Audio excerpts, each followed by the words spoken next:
Good evening. Welcome to People's Voice Cafe's 7th monthly live stream. I hope you're having a good evening, and we're going to have a great show for you tonight.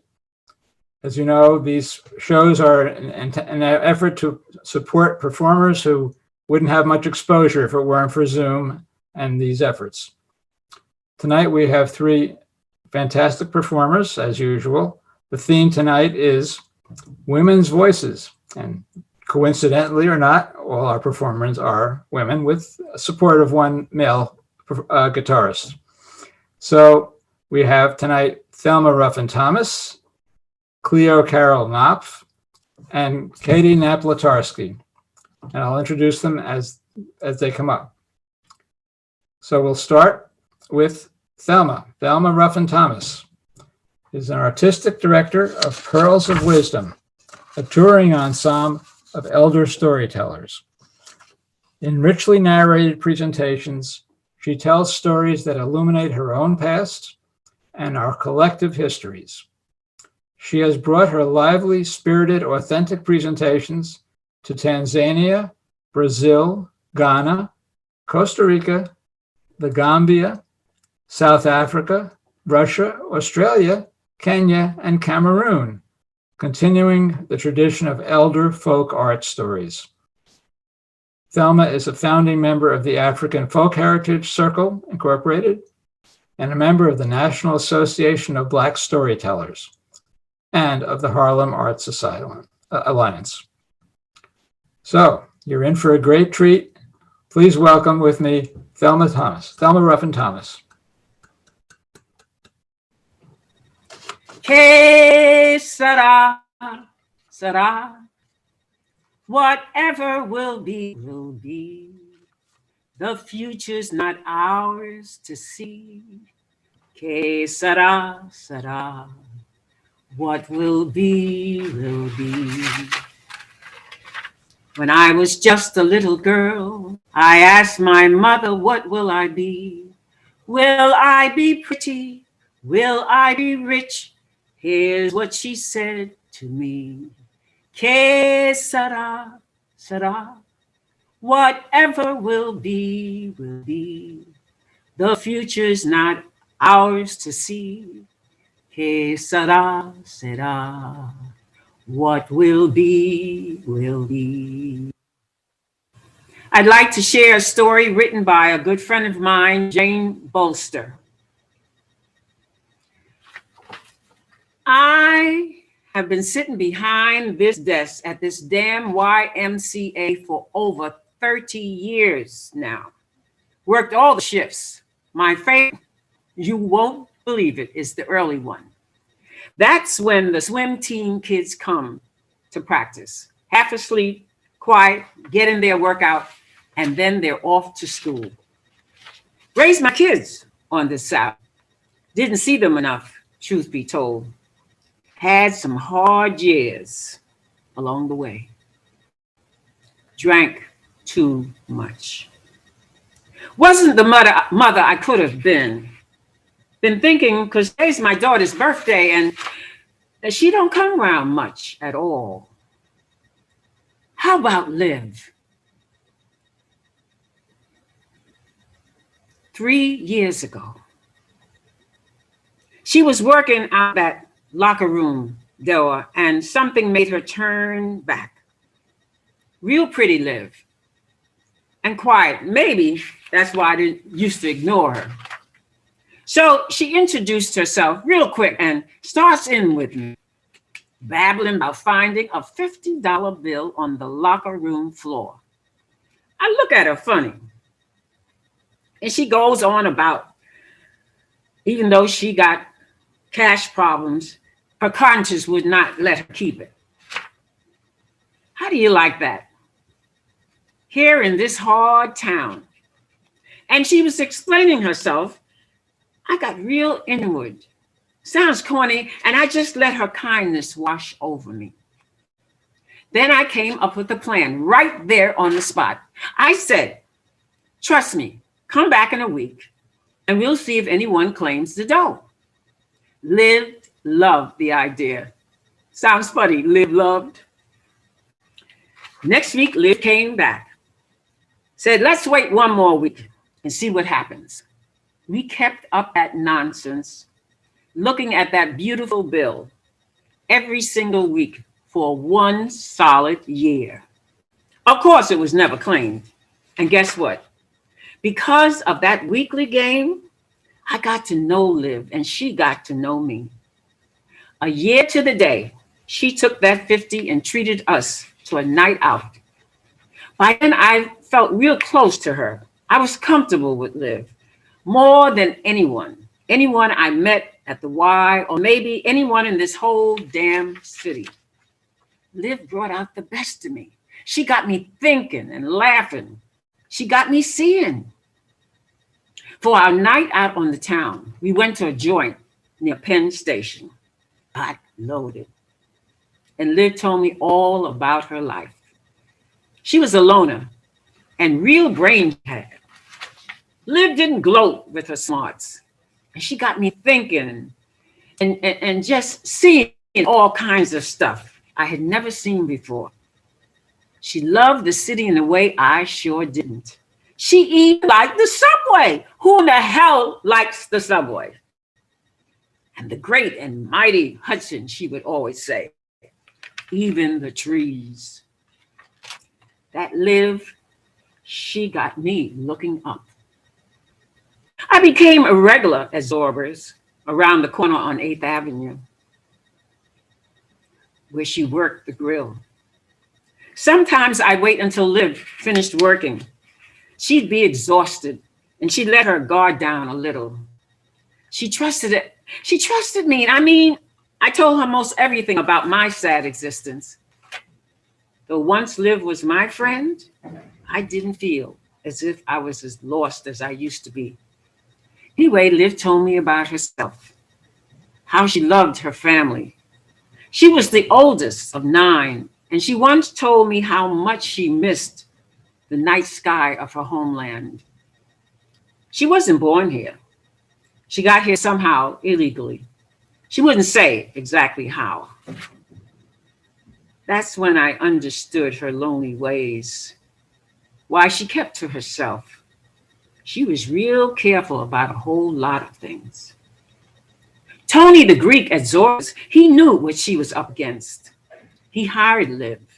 She never missed a day of work until last March.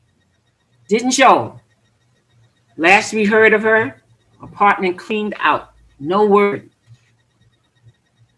My head's still spinning. It's been a year, almost to the day. Hope she's alive. I'm real worried about her. Like with my own kids, maybe I didn't do enough for her. Could have listened better. I'm waiting on Liv. I'll never stop waiting.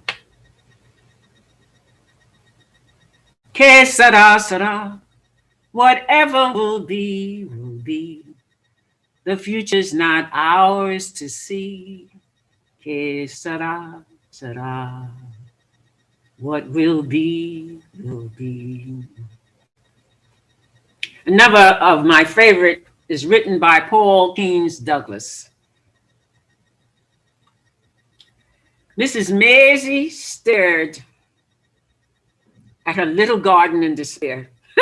It seemed that when God was giving out soil, he had completely forgotten about she. Everything she planted seemed to grow for a minute and then just simply withered away. It was the soil, everybody told her. It was the soil, no good, no vitamins. But Miss Maisie still try it. Every morning you could see her frail figure bent over those beds of vegetables. She called out to the villagers as they passed, going about their various activities. They in turn called out to her, "How it going, Miss Maisie? You know, we don't want any stone. We just want some vegetables." And Miss Maisie, she just smiled and waved, and sometimes she would answer, never mind, my children. Lord gonna take care of this garden. It's gonna surprise you one day. it was Kevin, the little boy next door, that got the idea in Miss Maisie's head. Now, Kevin was 13, but one of those very bright 13-year-olds. He was always listening to old people's conversation, always talking in a mysterious way, as if he knew all the top secrets in the world and didn't dare tell you, but wanted to know he knew. One morning, he stopped by Miss Maisie's fence and watched her for a few minutes while she was digging among the vegetables. Then, in his usual wise and conspiratorial,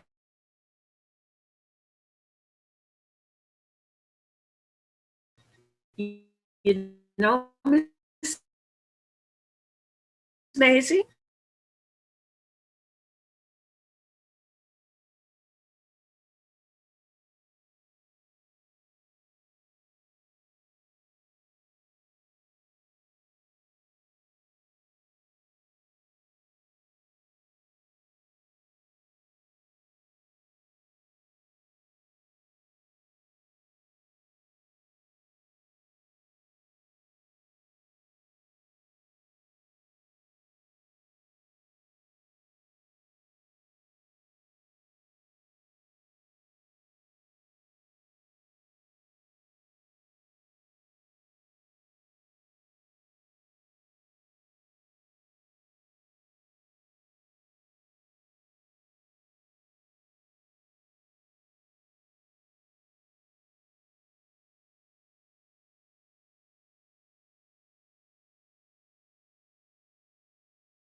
Oh,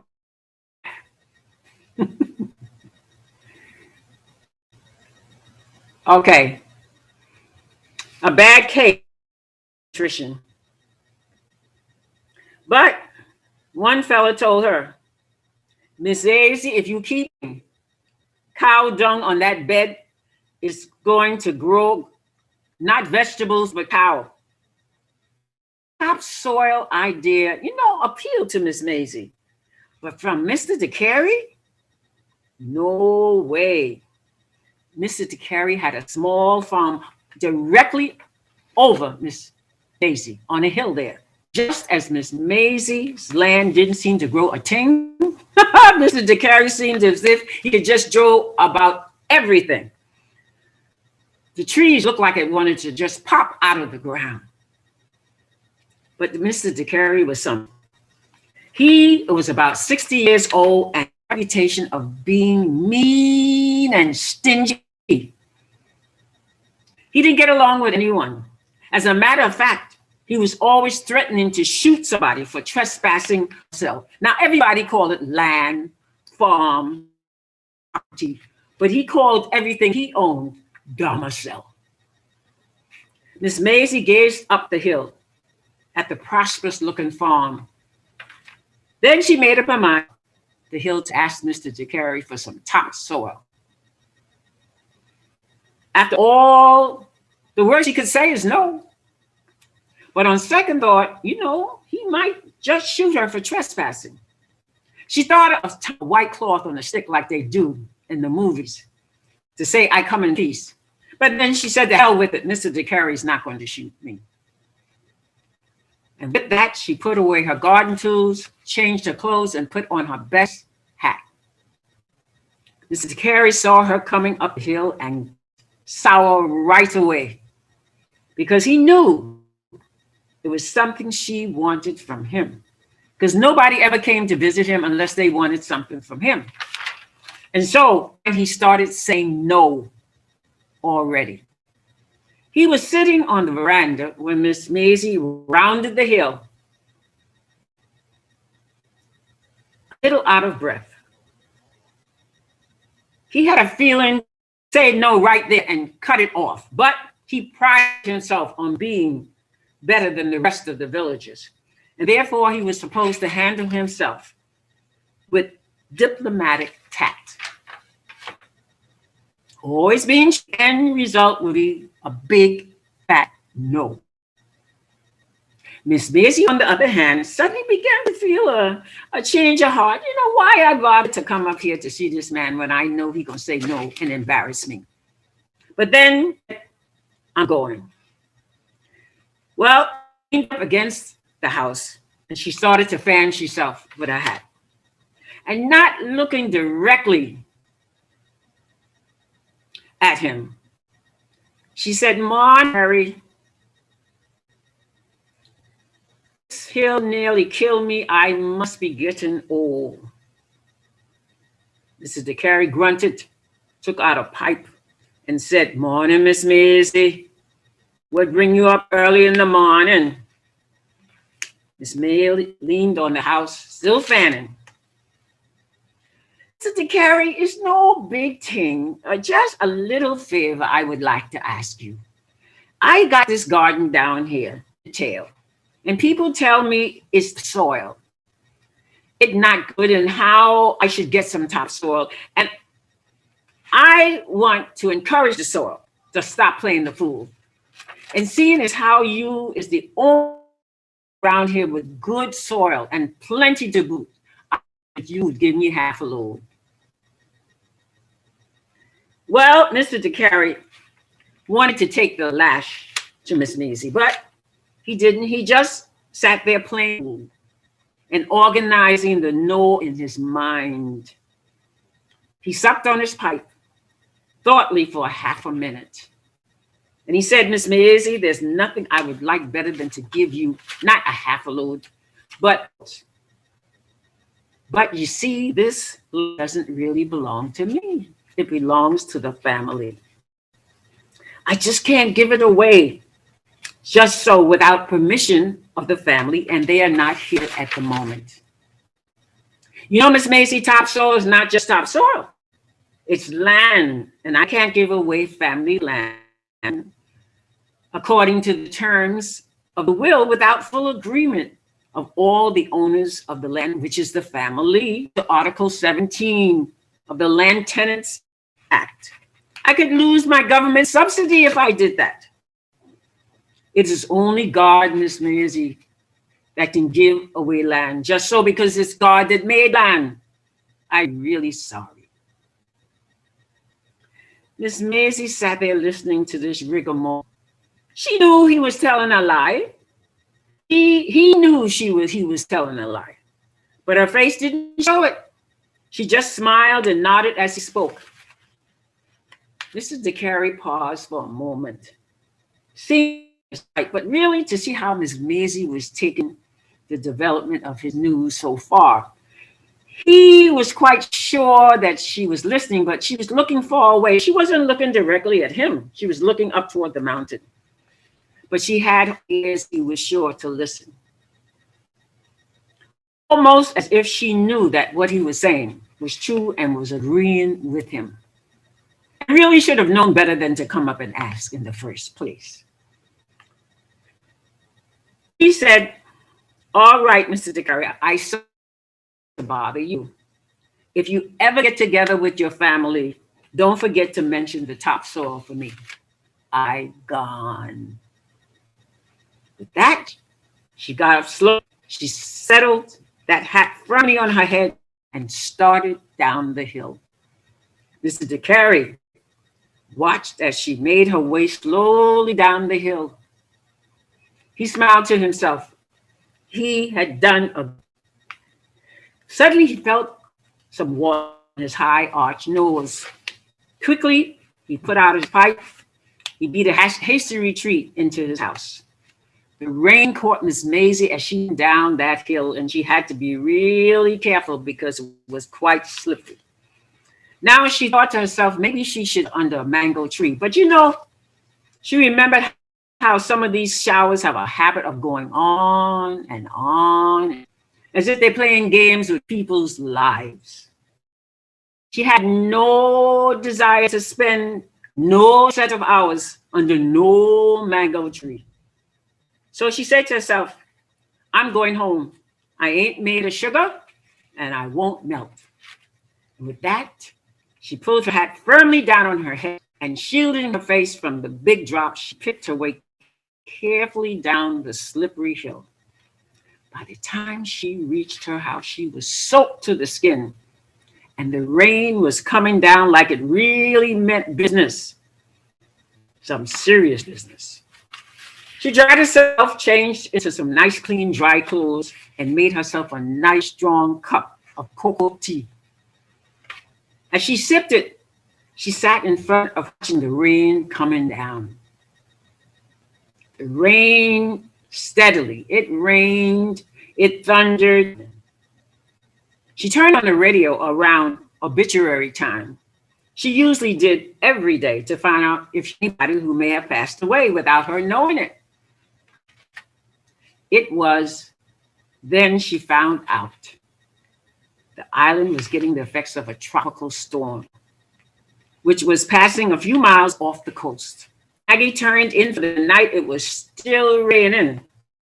She listened to the rain, thought briefly about her poor garden, Mr. DeCarey, and the events of the day. There was not a thing she could do at the moment. Just sighed deeply, said a silent prayer, and drifted off to sleep. It was about 2 in the morning when she heard a big crash. She jumped up and listened. She thought maybe the house had, but no, it got quiet. She wasn't about to go out there and see what was going on. She said, I'm not going out in that dark. And then she drifted off. The warm rays of the morning sun streamed through the window, and it awakened her as it had been done for over 60 years. But there was something this morning. She felt as if it was something she had to do but had forgotten and couldn't remember what it was. But what was it? Was it a dream? Then, like a flash, it came to her. The noise in the night, she had to find out what it was. She struggled out of her bed, hurriedly wriggled on her slippers, put on her night coat, her house coat, and headed for the front door. She slipped the latch, turned the key, and tried to push it open. It wouldn't budge. Something heavy was jammed up against the door. Miss Maisie hurried over to the front window, pulled aside the curtain. Miss Maisie's eyes popped open. Her whole front yard, her garden, was completely covered with the richest looking soil she had ever seen, right up to her front door. It was soil. Carrie's domicile. The heavy rains had loosed the soil, and the whole side of the hill had slid right down into Mrs. Maisie's yard. Miss Maisie, Mr. DeCarey words came back to her. It's only God can give land, just so, because it's God-made land. Miss Maisie looked up and made sign of the cross and said, "Thank you, God," and went about her day. Now I have children of my own. Ask their mother, what will I be? Will I be handsome? Will I be rich? I tell them tenderly. Que sera, sera. Whatever will be. The future's not ours to see. Que sera, sera. What will be, will be.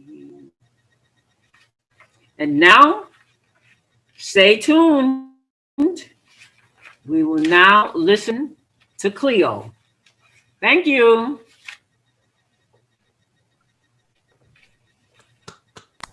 Thelma Ruffin Thomas, everybody.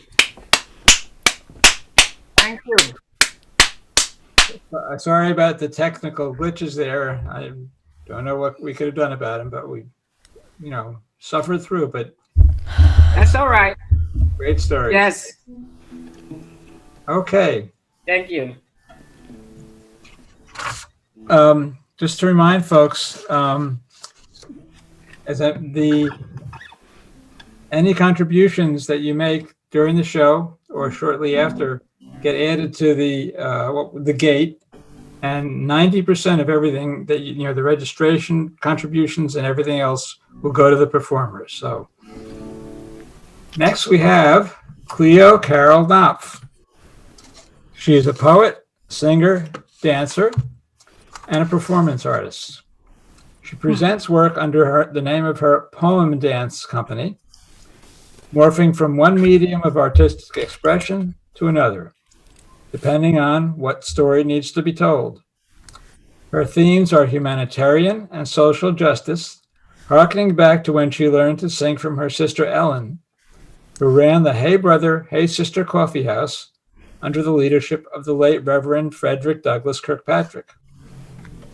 Cleo has a Master's in Fine Arts from Tisch School of the Arts and a BA in Creative Writing from Hunter College, where she also studied and performed music. Please help me welcome Cleo Carol Knopf. Hi, how do you do? So happy to be here. I composed a new song today, actually, and I'm going to sing it for you. It's about a hunger striker.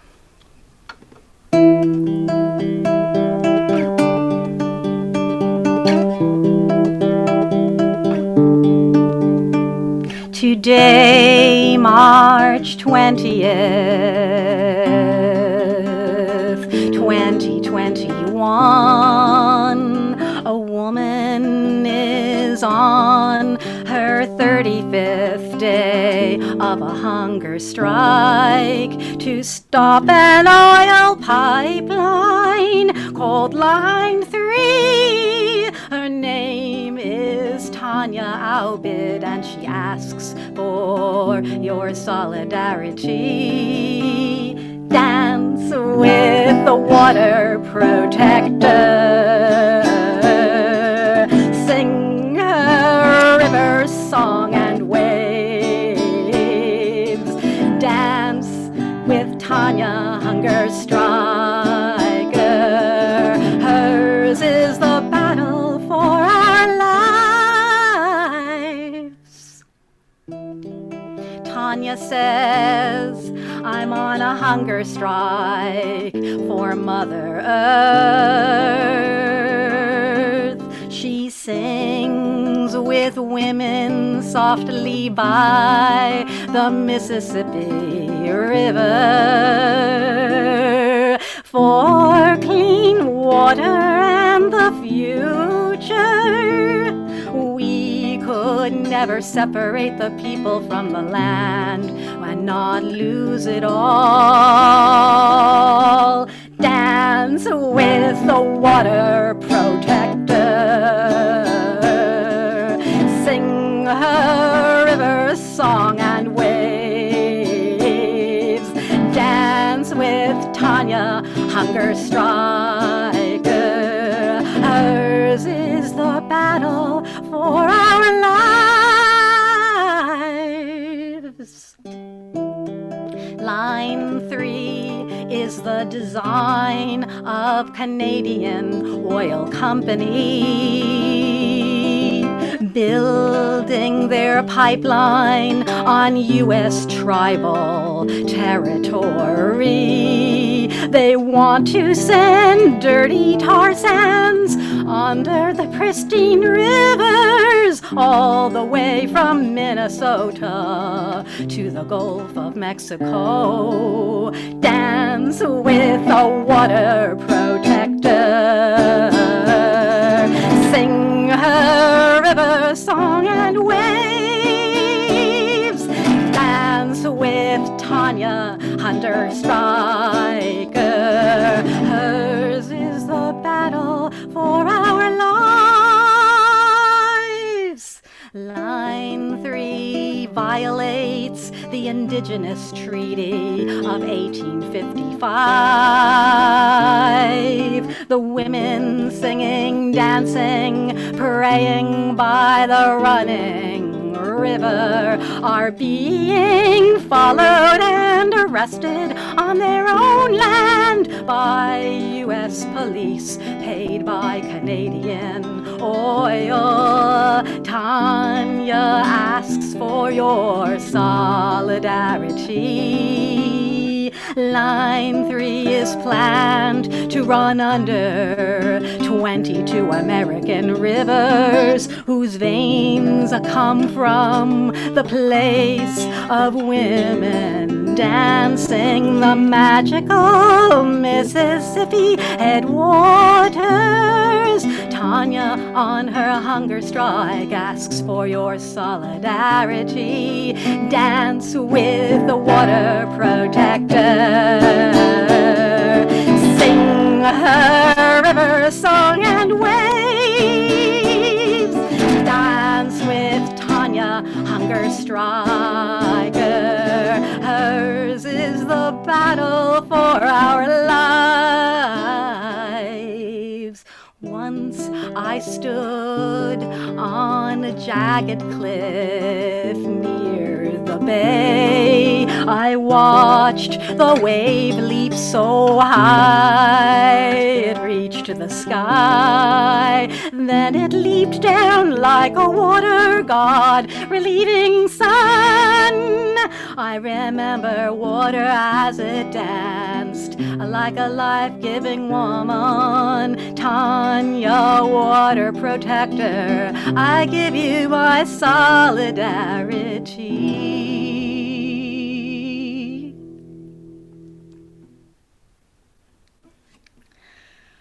So that was today's song. And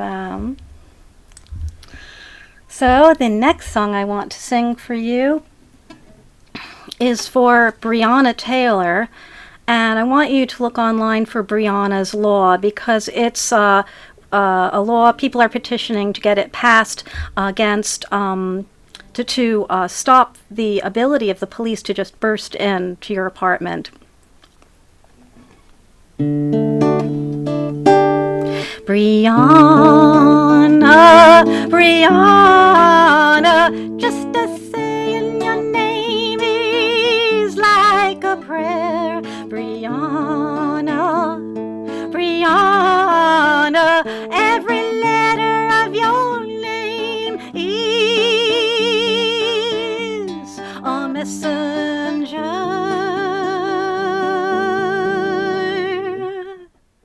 Breonna Taylor was an EMT, first responder in emergency. Whoever you are, whatever you look like, she was there to save you. And that's who they killed, that's who they killed. Breonna, Breonna, just a saying your name is like a prayer. Breonna, Breonna, every letter of your name is a messenger. Stormtroopers in blue burst through your door in the night. They shot you in your bed. No one to call in your emergency. Yet you were always there for others.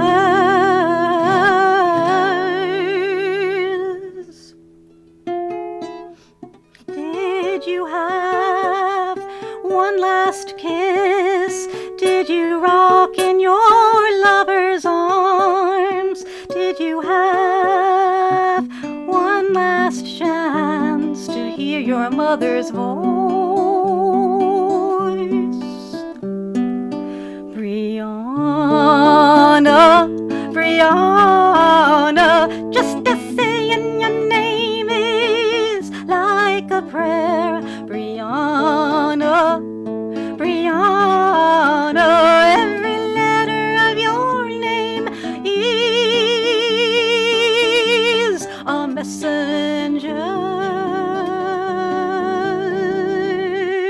Is there nowhere safe to sleep at night? Is there no rest from the day? Is there nowhere the battle is not? Brianna, your name awakens us because we needed you. Yes, we needed you in our troubled land. We so needed you in our working class cities where no one cares about us. You cared. Brianna, Brianna, just to say in your name is like a prayer. Brianna, Brianna, every letter of your name is a messenger. The murderers were not charged with any crime, but endangering the lives of the neighbors. Brianna lived her life to save others, and that's who they killed. That's who they killed. Because of her skin, she wasn't safe in her own home, and so we lost this vital woman. Brianna, Brianna, just to say in your name is like a prayer. Brianna, Brianna, every letter of your name is a messenger.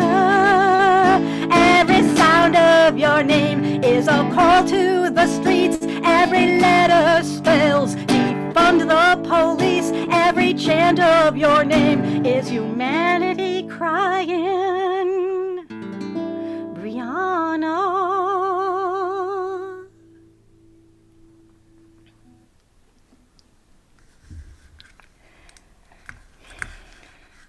And so,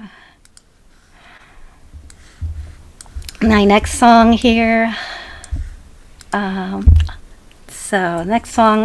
This next song is about Joan of Arc, actually. Let's see. Capo. 1, 2. Yes. And you see, the lily is known as the flower of Joan of Arc because when Joan of Arc went into battle, she had lilies on her banner. They were called fleur de lis. And so this is a story told from the point of view of the lily. Sorry, here we go. There's capo in the wrong place.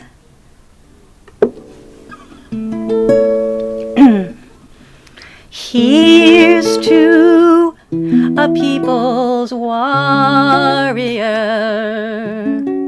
She gave her life to only one cause, to free her people from an oppressor's hand. At God's command, Joan of Arc, let us stand. Under the fairy tree, a lily waved at me, petals ecstatic in a memory.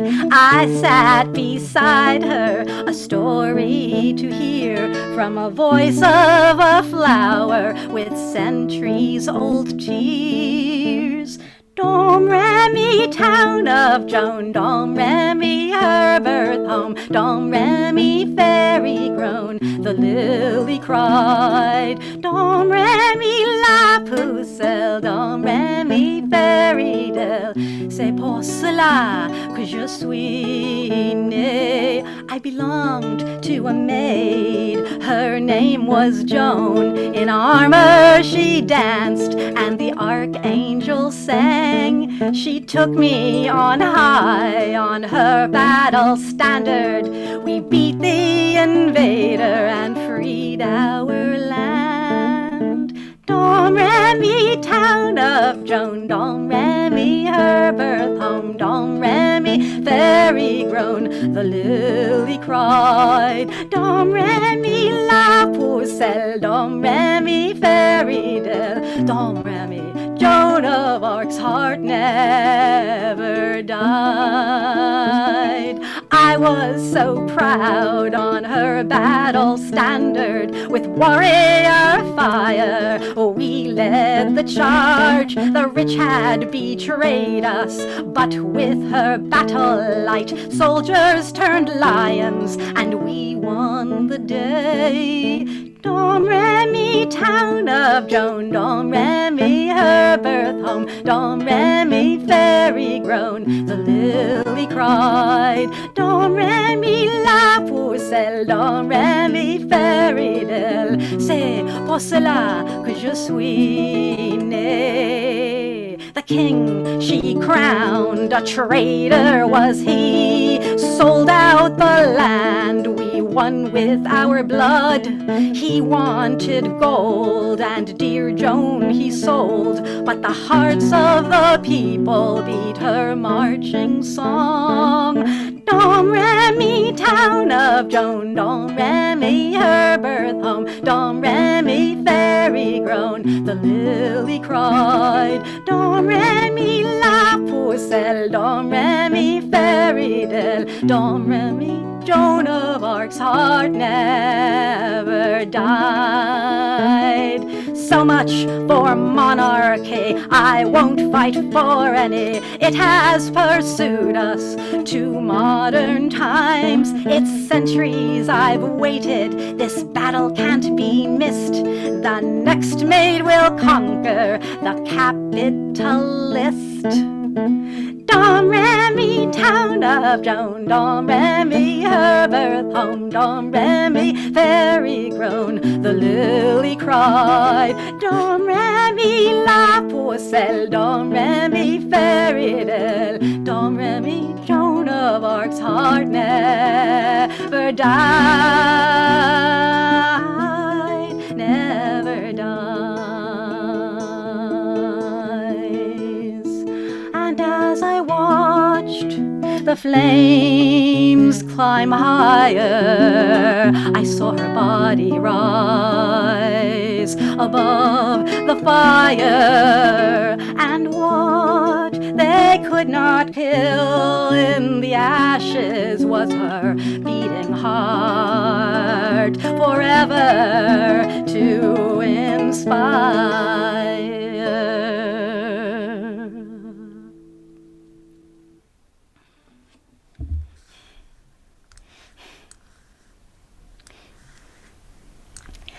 And so I have my next song I wrote.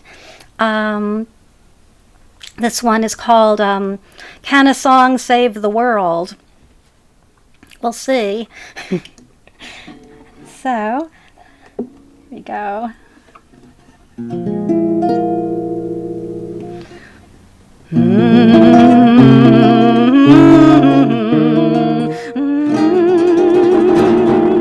The planet makes a sound as it turns round and round. The earth sings a song as it goes along. To sing is our nature, and earth will rejoice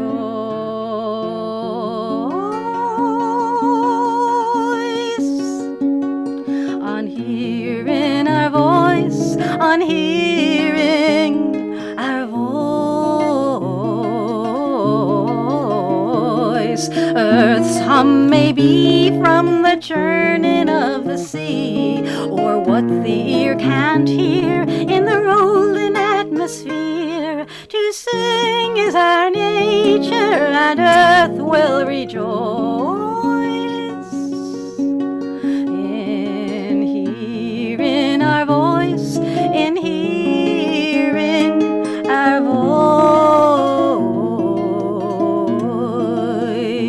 Every tree makes a sound, other trees join the round, and all that grows echoes and knows. To sing is our nature, and earth will rejoice in hearing our voice, in hearing our voice.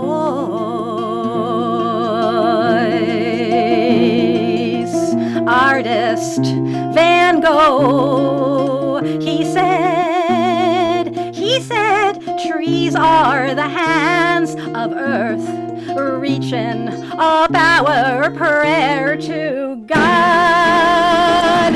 Whatever religion or none you decree, our voices unite in an earth harmony. To sing is our nature, and earth will rejoice in hearing our voice, in hearing our voice. If we cut down the trees in the service of greed for the oil company, there'll be no more you or me. To sing is our nature, and earth will rejoice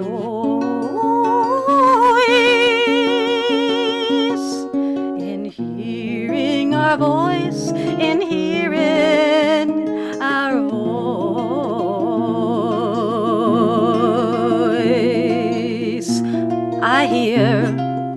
I hear voices from destroyed forest worlds, dead leaves, ripped out roots, sounding through the void of pipeline trails. All life is connected in vibrating sound, so sing for our lives on a green growing ground. To sing is our nature, and earth will rejoice in hearing our voice, in hearing our voice. So sing along with me, the sound from your throat is a protest for life in every note. To sing is our nature, and earth will rejoice.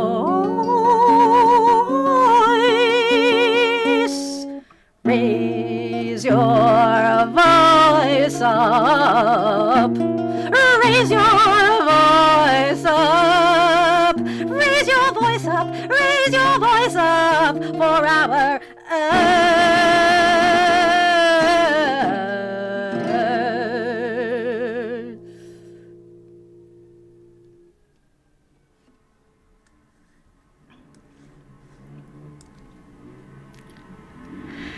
And so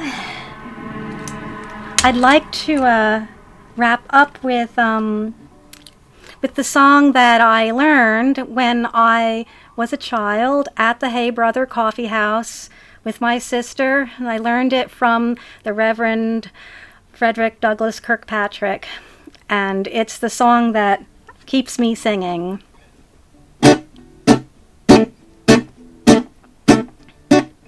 Come gather round me, people, I have a song to sing about a hero of our time named Martin Luther King. Martin Luther King was born to a sharecropper's son. Every racist feared him, and he never owned a gun. I've been to the mountaintop, today I have a dream. Don't you ever forget the words of Martin Luther King. I've been to the mountaintop, today I have a dream. Don't you ever forget the words of Martin Luther King.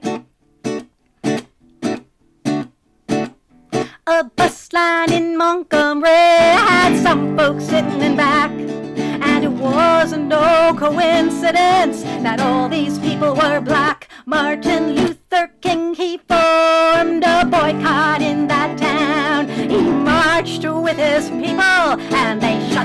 bus line down. I've been to the mountaintop. Today I have a dream. Don't you ever forget the words of Martin Luther King. I've been to the mountaintop. Today I have a dream. Don't you ever forget the words of Martin Luther King. He lived and preached nonviolence until the very end. On a hotel porch in Memphis, mankind lost his best friend. He fought for human rights as he rode from town to town. That's what he was doing in Memphis when a hitman shot him down. I've been to the mountaintop. Today I have a dream. Don't you ever forget the words of Martin Luther King. I've been to the mountaintop. Today I have a dream. Don't you ever forget the words of Martin Luther King.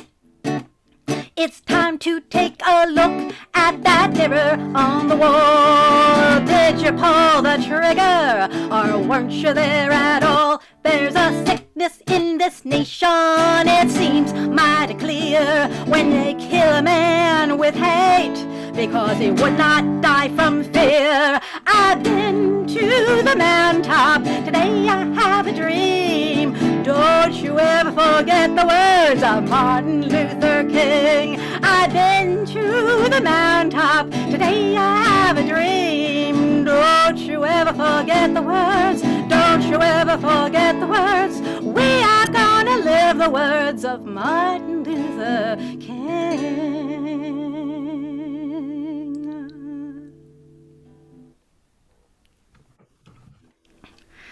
Thank you very much.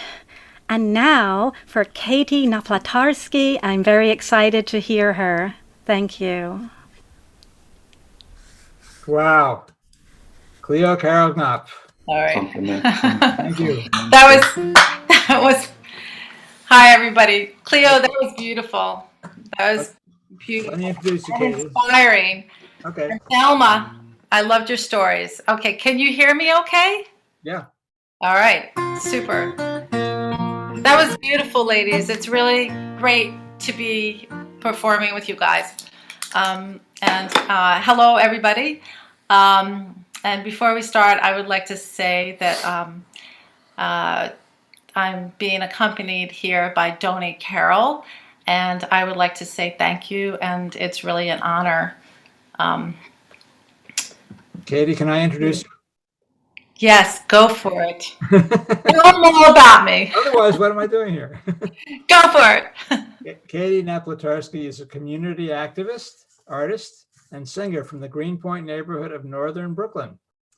For the past several years, she's been an active member of the highly regarded Sunnyside Singers Club, where she originally sang in their weekly session in person and currently joins the session online. Katie will sing a selection of English, Scottish, and Irish ballads, stories told in women's voices in songs, which illustrate the trials of women, pluck the strings of listeners' hearts, and perhaps over time, help to change women's lives for the better. She will be accompanied on guitar by renowned singer and musician Thelma Carol. And I just want to mention that we have over 40 guests tonight. So we're doing pretty well, and thank you to all our guests as well as our performers. So Katie Naplatarski with Thelma Carol, please welcome them. Thank you, Brent. Thank you very much. Okay, so this concert is Women's Voices. So one of the reasons I wanted to participate is because with the idea of singing songs that are actually sung in first person, women's voices. So the first song is The Butcher Boy, which is an old English song, also sung in America too, in various versions. It is about a young woman who gets forsaken by her lover, and she's pregnant. She's no longer a maiden, and as she says in the song, she's no longer a maid, and So she takes her own life. So this is her voice and this is her story. In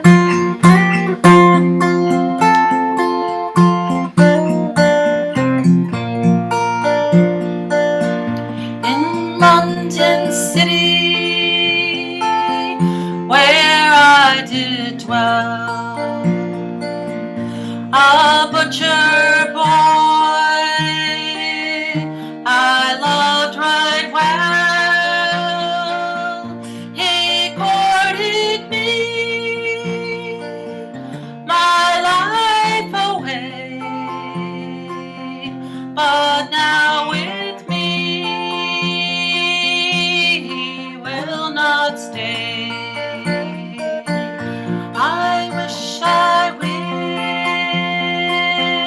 I wish in vain. I wish I was a maid again, a maid again. I ne'er will be till the cherries grow on an ivy tree. I wish my baby it was born and sprawling on its daddy's knee, and me poor girl to be dead and gone with the long green grass growing over me. She went upstairs and the door she broke, and calling to her mother said, "Bring me a chair." So I sit down and a pen and ink while I write down with every word she dropped a tear, and every line cried, "Willie dear." Oh, what a foolish girl was I to be led astray by the butcher boy. He went upstairs and the door he broke. He found her hanging from a rope. He took his knife and he cut her down, and in her pocket these words he found: "Make me my grave long, wide, and deep, with a marble stone at my head and feet, and in the middle a turtle dove, so the world may know I died for love."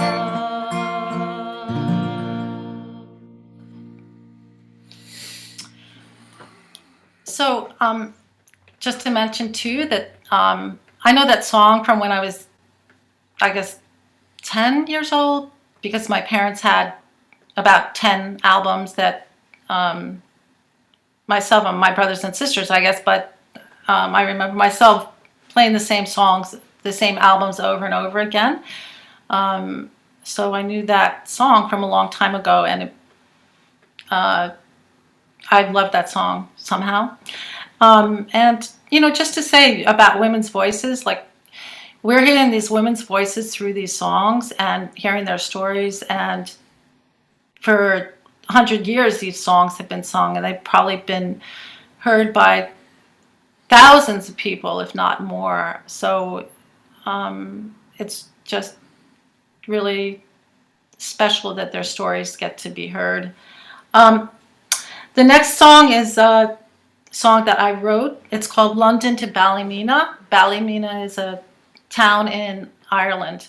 And this is the story from my imagination about a woman who is English, and she gets married, and she is brought to Ireland to live in the castle, which is like the Lord's Manor of the of an estate, and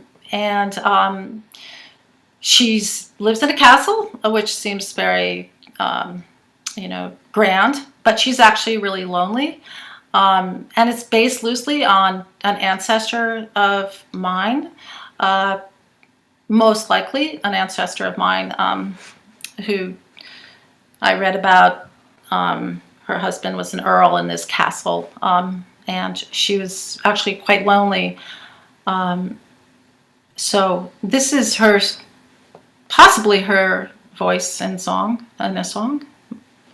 Can I have an A? In it. Yeah.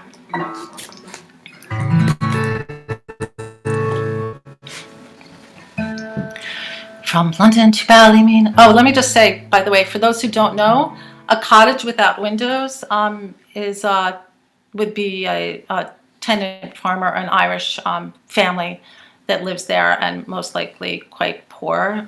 They work the land and have to pay the. His rent would have been would go on the size of his windows. Right. Yeah. So that's why the cottage without windows. That's yeah. Can I have the A again? Thanks, Tony.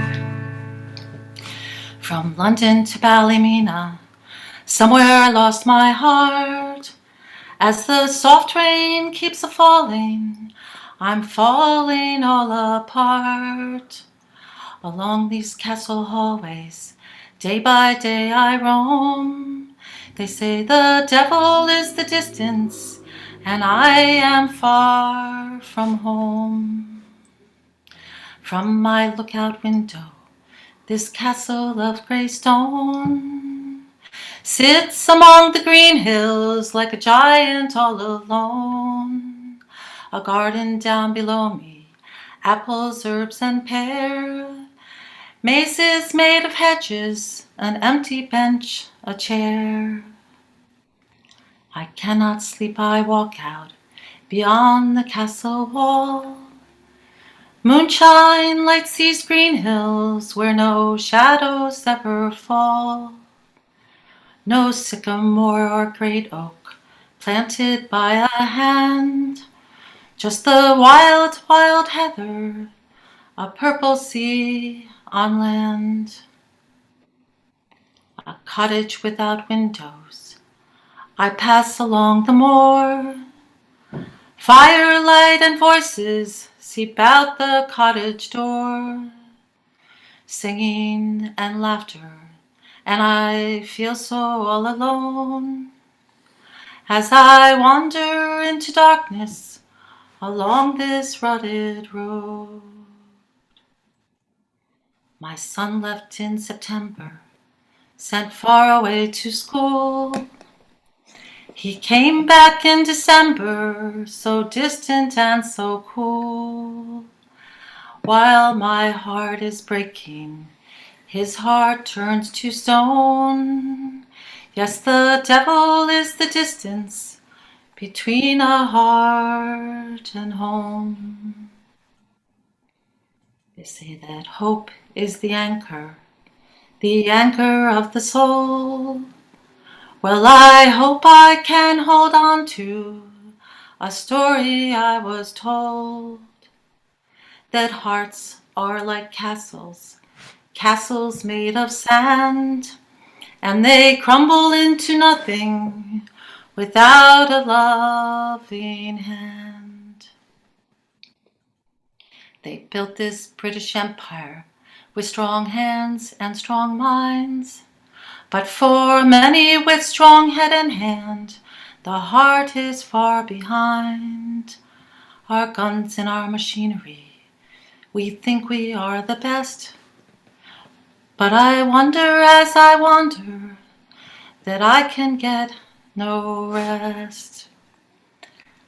So from the garden at night, some apples I will steal and leave them at the doorstep of some families with no meal, and try to beat the devil so he can't get to me, and keep my heart from breaking in this home across the sea.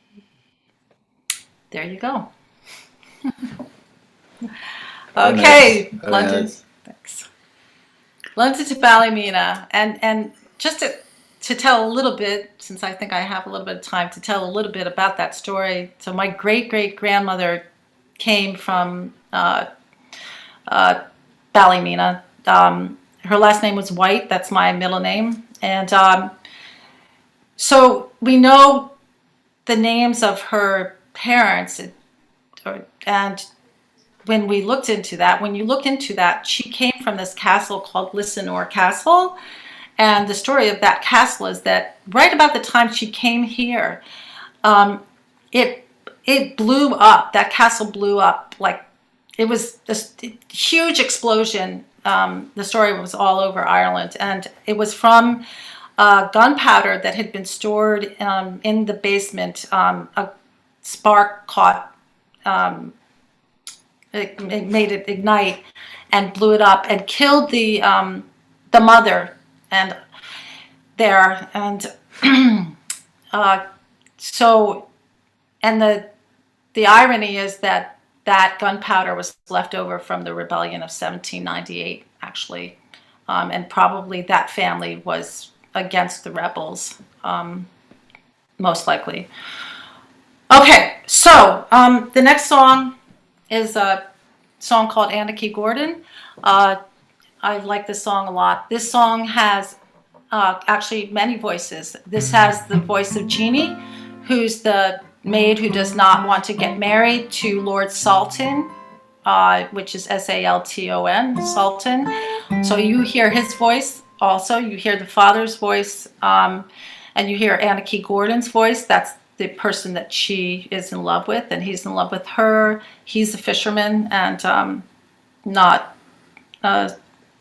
wealthy enough for her to be married, according to her father. So this is Anarchy Gordon. Give F as a F.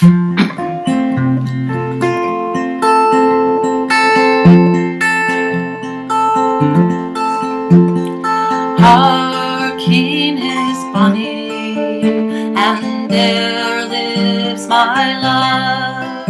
My heart lies on him and will not remove. It will not remove. Oh, for all that I have done. Oh, I never will forget me, love.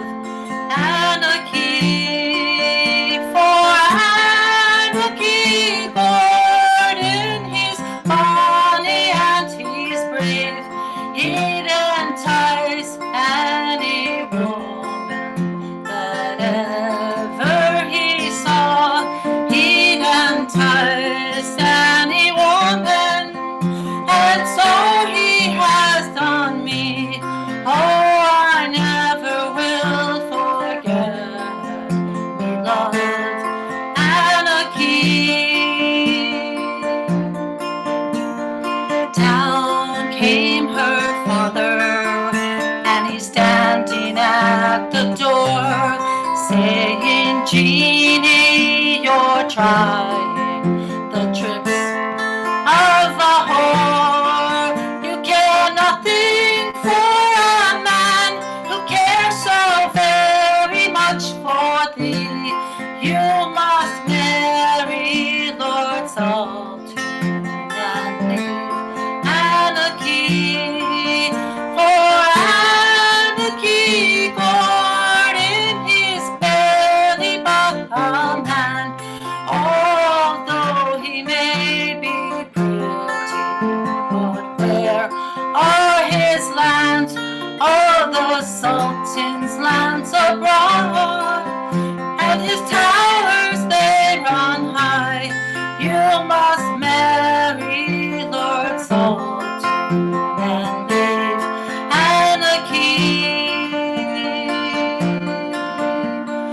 Anarchy Gordon, I beg for my bread before I marry salt with gold on my head, with gold on my head, and gowns rich tooth and be. Oh, I'll die if I don't love anarchy. And you that are my parents to church, you made me bring, but unto Lord's altar I'll never bear a son, to a son or a daughter. I'll never bow my knee, and I'll die if I don't love anarchy. Jeannie was married, and from church she was brought home. And when she and her maidens so merry should have been, when she and her maidens so merry should have been, she went into her chamber, she cries all alone. Come to bed now, Jeannie, me honey and my sweet, for to style you my mistress, it would be so sweet. Be it mistress or Jeannie, it's all the same to me. But in your bed, Lord Salt, I never will lie. And down came her father, and he spoke in with renown, saying, you that are her maidens, go loosen off her gown. But he fell down to the floor, so close down by his knee, saying, Father, look, I'm dying, for we love anarchy. The day that Jeannie married was the day that Jeannie died, and the day that young anarchy came home on the tide. And down came her maidens, all wringing out their hands, saying, oh, you've been so long on the sands, oh, so long on the sands, so long on the flood. They have married your Jeannie, and now she lies dead. You that are her maidens, come take me by the hand, and lead me to the chamber that love she lies in. And he's kissed her cold lips till his heart it turned to stone, and he's died in the chamber that his love she lies in.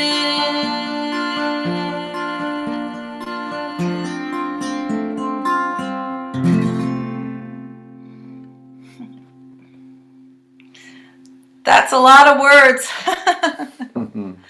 All right.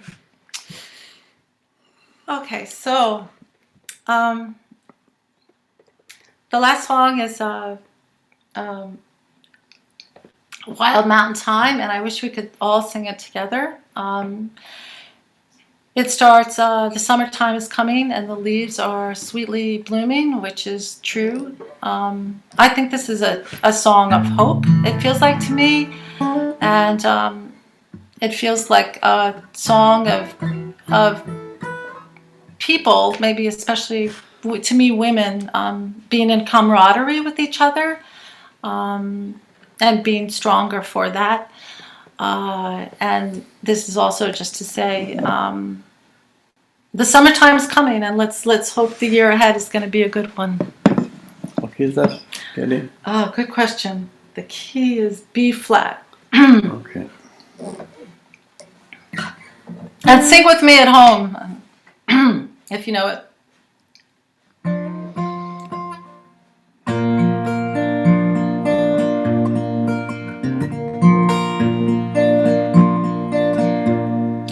Oh, the summertime is coming, and the trees are sweetly blooming, and the wild mountain thyme grows around the purple heather. Will you go, lassie, go? I will build my love a tower by yon clear crystal fountain, and on it I will pile all the flowers of the mountain. Will you go, lassie, go? And we'll all go together to pull wild mountain thyme all around the blooming heather. Will you go, lassie, go? If my true love doesn't come, I will surely find another to pull wild mountain thyme all around the blooming heather. Will you go, lassie, go? And we'll all go together to pull wild mountain thyme all around the blooming heather. Will you go, lassie, go?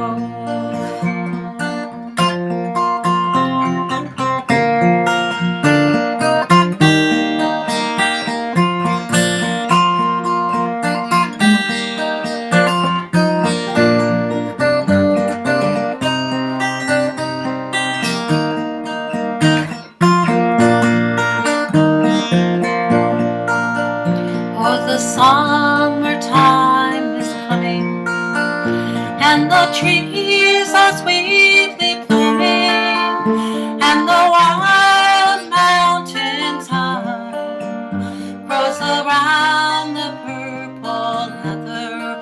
Will you go, lassie, go?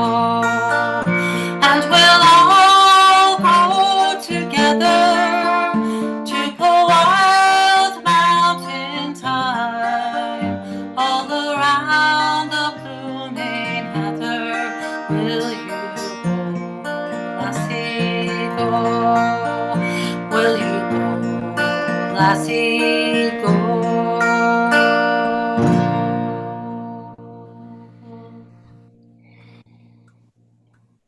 Thanks, Tony. Thanks. Might have another one. Is your time up? Is my time up?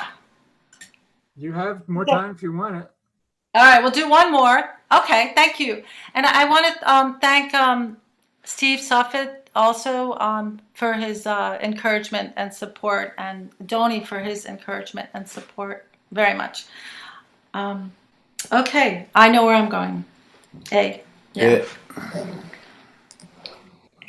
It's a very confident woman coming up.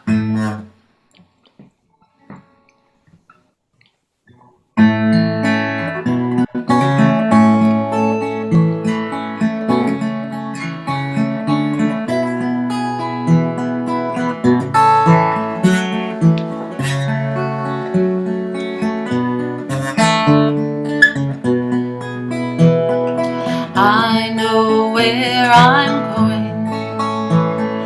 I know who's going with me. I know who I love, and the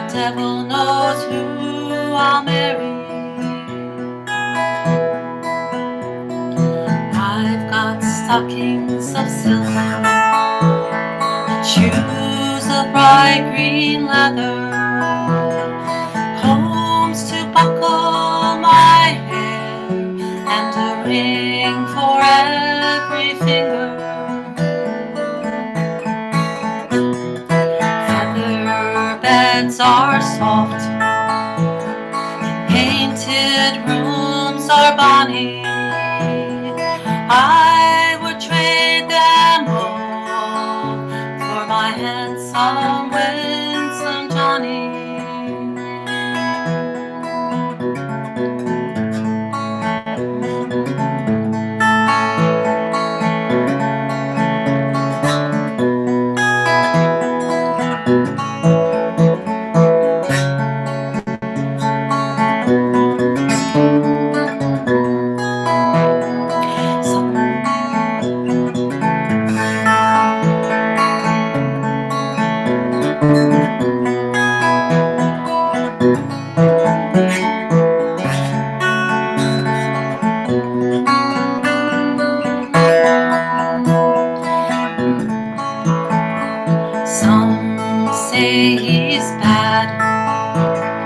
Others say he's bonny, fairest of them all is my handsome, winsome Johnny. I know where I'm going, I know who's going with me, I know who I love, and the devil knows who I'll marry.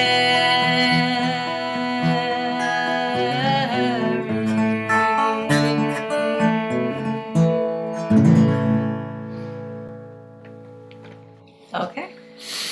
Thanks, everybody. Thank you, Tony. Welcome. And thank you, everybody. We'll call it a night. And thank you, People's Voice Cafe, Brent, Doug, Steve, and wonderful to be with you, Thelma and Cleo. Katie Naplatarski, thank you very much. Had a wonderful evening. And Lev, you want to put up the appreciation slide? We want to thank the performers and all the people who helped put this together. Are you there, Lev? Yes. Well, and remind everybody that, again, any contributions, we'll put 90% of what we get from the show goes to the performers. Okay, there it is. I want to thank Ruthie and Doug and Sally and Braca and Martha and Steve, and Lev and I are the final, what should we say, the final log in the cabin. But without the whole crew, we couldn't do this. So in 4 weeks, I think it's 5 weeks, no, whatever it is, 4 weeks. Please join us in April 17th. We'll be having a show based for, well, let's wait for Lev to put the slide up, because then we can actually see what it says. Okay, climate crisis and environmental racism. April, that's the week of Earth Day. That's part of why we chose the topic. And we're bringing Sharon Abreu and Michael Hurwitz from Washington State. And then Carrie and Michael Klein and Gary Allard. You'll see you can register through our through our website with all the information, People's Voice Cafe. This will be up on the website shortly. Now that we've had this show, we can go for the next show. And thank you all for being here and for your great contributions. Thank the performers again. Have a great night and safe home. Of course, we say that when we're meeting in person, but may as well say it now too. Thank you. Good night. Good night.